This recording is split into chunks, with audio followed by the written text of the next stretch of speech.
ஆண்டவராகிய இயேசு கிறிஸ்துவின் விலையேறம் பெற்ற பரிசுத்தமான நாமத்தில் அன்பின் வாழ்த்துக்கள். இந்த காலையில் உங்களை சந்திப்பதில் மகிழ்ச்சி அடைகிறது. இந்த நாள் உங்களுக்கு ஆசீர்வாதமாக இருக்கும். ஹல்லேலூயா. சுய முயற்சியினால் தப்பிக்கொள்ளலாம் நினைக்கிறீர்களோ? இல்லை. கர்த்தர் உங்களை காப்பாற்றுகிறவர், கர்த்தர் உங்களை தப்பிக்கொள்கிற வழியை தருகிறவர்.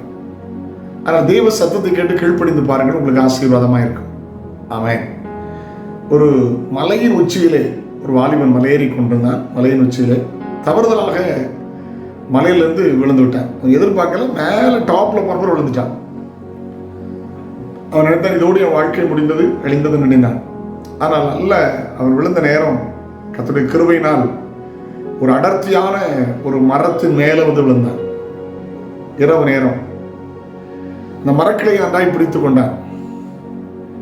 ஸ்தோத்திரம். ஆண்டவரே என்னை காப்பாற்றும் என்றான்.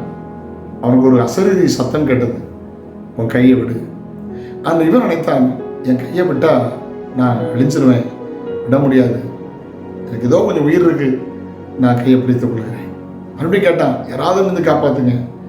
இரவு முழுவதும் அவனை காப்பாற்ற யாரும் வரவில்லை. காலை எழுந்தபோது தான் தெரிந்தது, அவன் விழுந்த மரம் சாலை ஓரத்தில் உள்ள ஒரு கட்டையான அழகான ஒரு மரத்தின் மேல் இருந்தான். அவன் கையை விட்டிருந்தால் சாதாரணமாக கீழே விழுந்திருக்கான், அதில் வழிபோக்கர்கள் அவனை காப்பாற்றியிருப்பார்கள். இரவு முழுதும் அவன் பயத்தோடு தொங்கிக் கொண்டிருக்க வேண்டியிருந்துச்சு. நம்முடைய நினைவுகள் அல்ல. சில நம்ம இப்படி நடந்தால் நல்லா இருக்கும்னு நினைக்கிறோம். ஆனால் ஆண்டவர் இப்படி செய்கிற ஒரு தேவன் அல்ல. வாசிக்க கேட்கலாம். ஏசாயா 55:8.